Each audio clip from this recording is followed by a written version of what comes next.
മാന്യപ്രേക്ഷകർക്ക് നമസ്കാരം. ശ്രീകണ്ഠൻ നായരുടെ പച്ചക്കള്ളമാണ് നമ്മൾ ഈ ഒരു വീഡിയോയിൽ പൊളിച്ചെറിയുന്നത്. ഓരോ ആളുകളും തിരിച്ചറിയുക, സുരേഷ് ഗോപിയെ നിരന്തരം മാധ്യമങ്ങൾ വേട്ടയാടുകയാണ് എന്നുള്ളതിന്റെ ലേറ്റസ്റ്റ് മറ്റൊരു തെളിവ് കൂടിയാണ് നമ്മൾ ഈ വീഡിയോയിൽ മുന്നോട്ട് വെക്കുന്നത്. ശ്രീകണ്ഠൻ നായർ കഴിഞ്ഞ ദിവസം ഒരു വാർത്ത വായിക്കുക.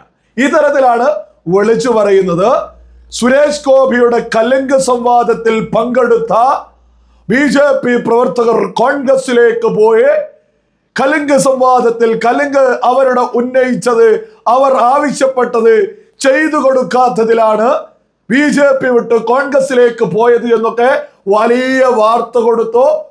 അതുമായി ബന്ധപ്പെട്ട് പ്രത്യേക പോസ്റ്ററുകൾ പോലും രംഗത്തിറക്കി.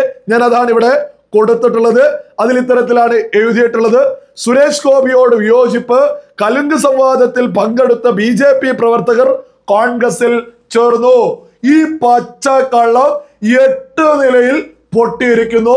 കാരണം മറ്റൊന്നുമല്ല, ഈ ശ്രീകണ്ഠൻ നായർ വിളിച്ചു പറഞ്ഞ ആ പ്രസാദും രാജേശ്വരി ഉണ്ടല്ലോ, അവര് തന്നെ രംഗത്തെത്തിയിട്ട് പറയുന്നു, ഞങ്ങൾ ആ കലിംഗ സംവാദത്തിൽ പങ്കെടുത്തിട്ടേ ഇല്ല എന്ന്.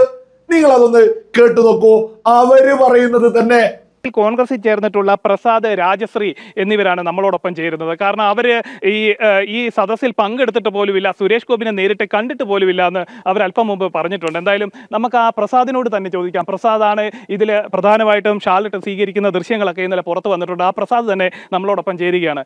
ചേട്ടാ, ഈ സുരേഷ് ഗോപിയുടെ വരന്തരപ്പള്ളിയിൽ നടന്ന കലിംഗ സംവാദത്തിൽ നിങ്ങൾ പങ്കെടുത്തിട്ടുണ്ട്. സുരേഷ് ഗോപിനെ നേരിട്ട് കണ്ടിട്ടില്ല, പോയിട്ടില്ല. ഞാൻ എൻ്റെ വീട്ടുകാരെ പോയിട്ടില്ല. നിങ്ങൾ ഭാര്യയും ഭർത്താവും പോയിട്ടില്ല?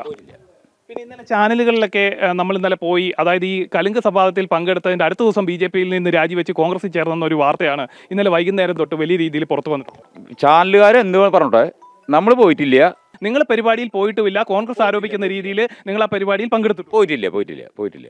ഈ വലിയ രീതിയിൽ ചാനലിലൊക്കെ വാർത്ത വന്നത് ഈ പരിപാടിയിൽ പങ്കെടുത്തതിന് ശേഷമാണ് നിങ്ങൾ ഇത് ഉണക്ക് രാജിവെച്ചതെന്ന്. ആ ചാനലുകളുടെ ആ ഒരു നടപടി, ചാനലുകളാണോ വ്യാജ വാർത്ത കൊടുത്തത്? കോൺഗ്രസ് നേതാക്കൾ അടക്കം അതിൽ പങ്കെടുത്തിട്ടുണ്ട്, അതിന്റെ ദൃശ്യങ്ങൾ വന്നു. കോൺഗ്രസ് നേതാക്കന്മാരോട് വിളിച്ച് സംസാരിച്ചപ്പോൾ അവർ പറഞ്ഞിട്ട് നിഖിൽ ദാമോദരൻ, നിഷ തട്ടില്ലേ, ഇവർ ഒന്നും കൊടുത്തിട്ടില്ല. ഇവർ പറഞ്ഞത് ഈ ചാനൽ ചർച്ച ഈ കലിംഗ സംവാദം കഴിഞ്ഞതിൻ്റെ പിറ്റേ ദിവസം മാറിയെന്നുള്ളൂ, അല്ലാണ്ട് ഇങ്ങോട്ട് പോയിന്നോ അപമാനിച്ചെന്നോ പറഞ്ഞിട്ടില്ല.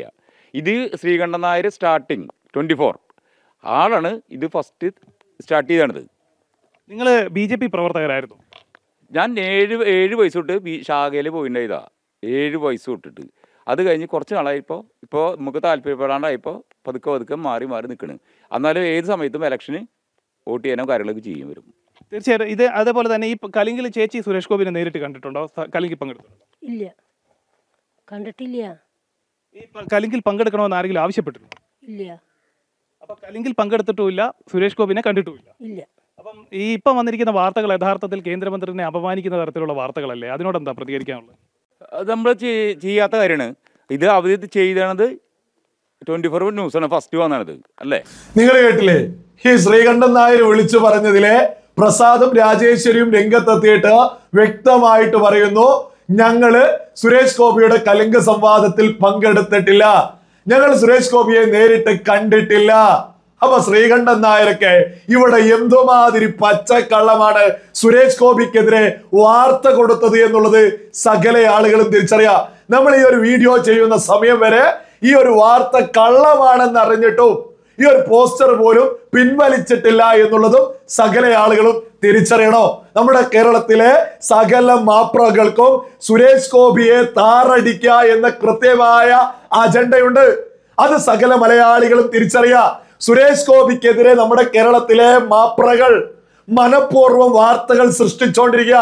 കാരണം മറ്റൊന്നല്ല, ഇവിടെയുള്ള മറ്റു പലരെയും വിജയിപ്പിക്കാൻ സുരേഷ് ഗോപിയൊക്കെ ഇവിടെ ഇതുപോലെ ജനങ്ങൾക്കിടയിൽ വളരെ വലിയ രീതിയിൽ എത്തിക്കൊണ്ടിരിക്കുന്നത് മാപ്രകളാണ് ആദ്യം തിരിച്ചറിയുന്നത്. അതിനവര് മനഃപൂർവ്വം സുരേഷ് ഗോപിയുടെ ഇമേജ് ഇടിപ്പിക്കുക, അത് കുറപ്പിക്കുക എന്നുള്ള വലിയ ലക്ഷ്യവും പണിയെടുത്തോണ്ടിരിക്കുക, വലിയ ലക്ഷ്യത്തിന് വേണ്ടിയിട്ട്. കാരണം എന്താ, സുരേഷ് ഗോപി ഇവിടെ വലിയ രീതിയിൽ ജനകീയനായി കഴിഞ്ഞാൽ അദ്ദേഹത്തിന്റെ പാർട്ടിയിലുള്ള മറ്റ് ആളുകളും ഇതേപോലെ വിജയിച്ചു വരും. കേരളത്തിൽ സുഡാപ്പി അജണ്ടയൊന്നും ഒരു തരത്തിലും നടത്തില്ല, നടക്കാൻ സാധിക്കില്ല, നടത്താൻ ആവില്ല. ഇതൊക്കെ മാപ്രകൾ ആദ്യമേ തിരിച്ചറിഞ്ഞിട്ടുണ്ട്. ഈ ശ്രീകണ്ഠൻ നായരോടും ഇത്തരം മാധ്യമ പ്രവർത്തനം നടത്തുന്ന സകലരോടും പറയുന്നത്, നിങ്ങളൊക്കെ എന്തുകൊണ്ടാണ് നമ്മുടെ കേരളത്തിലെ ബാക്കി വരുന്ന മറ്റ് 19 MP-മാര് സുരേഷ് ഗോപി ചെയ്യുന്നത് പോലെ ചെയ്യാത്തത് എന്ന് ഒരിക്കൽ പോലും ചോദിക്കാത്തത്? മറിച്ച് ഇവർ എത്ര നെറികേടാണ് കേരള ജനതയോട് ചെയ്തുകൊണ്ടിരിക്കുന്നത്. സുരേഷ് ഗോപി നേരിട്ട് കലുങ്ക് സംവാദങ്ങള് സാധാരണക്കാരോട് നേരിട്ട് സംവദിച്ചുകൊണ്ടിരിക്കുക.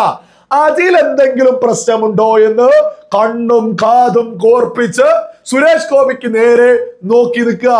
ലേശമെങ്കിലും ഉളുപ്പുണ്ടെങ്കിൽ കേരളത്തിലെ സകല പ്രമുഖ മാധ്യമങ്ങളും അന്തസ്സോടുകൂടി വിളിച്ചു പറയൂ, നമ്മുടെ കേരളത്തിലെ മറ്റ് 19 MP-മാര്, മറ്റ് 140 MLA-മാര് എന്തു ഉണ്ടയാണ് ഇവിടെ നടത്തുന്നത്? നിങ്ങളെ വിജയിപ്പിച്ചിട്ടുള്ളത് കേരളത്തിലെ ജനതയല്ലേ? നിങ്ങൾ അവരിലേക്ക് ഇറങ്ങൂ. സുരേഷ് ഗോപി ചെയ്യുന്നത് കണ്ടില്ലേ? നിങ്ങൾ കവലകളിലേക്ക് ഇറങ്ങിയിട്ട് അവരുടെ പ്രശ്നങ്ങൾ കേൾക്കൂ, അവരുമായി ബന്ധപ്പെട്ട് സംവാദങ്ങൾ നടത്തൂ എന്ന് എന്തുകൊണ്ടാ പറയാത്തത്? വ്യക്തമായിട്ട് അജണ്ടയല്ലേ സുരേഷ് ഗോപിയെ താറടിക്കുക.